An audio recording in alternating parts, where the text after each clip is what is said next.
সন্ধেবেলার জলখাবারে আজকে অন্য একটা মেনু নিয়ে চলে আসলাম আপনাদের সঙ্গে। যদিও বা আজকে কোনো রেস্টুরেন্ট থেকে খাবার কেনা হয়নি, হয়েছে আজকে আমার মায়ের হাতের পনির পাসিন্দা। ফুল ভিডিওটা দেখতে গেলে মেন চ্যানেলে ক্লিক করবেন, ফুল ভিডিও সেখানে দেওয়া আছে। তবে এই সুন্দর জলখাবারটা আপনাদের সঙ্গে শেয়ার না করে পারলাম না। দেখুন, এটা ঘরে বানানো পনির পাসিন্দা। এর মধ্যে আমি একটু সস দিয়েছি খাওয়ার জন্য, আর জিনিসটা কেমন হয়েছে সেটা আমি আপনাদের সাথে একটু শেয়ার করে নিচ্ছি।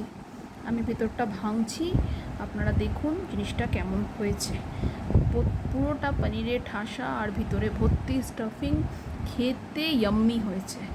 না খেলে এর টেস্ট আমি বলে বোঝাতে পারবো না। অবশ্যই চ্যানেলের লিঙ্কটা দেখে চ্যানেলে গিয়ে এটা দেখে সেইভাবে করে খান আর শেয়ার করবেন। অপেক্ষায় থাকবো। নমস্কার।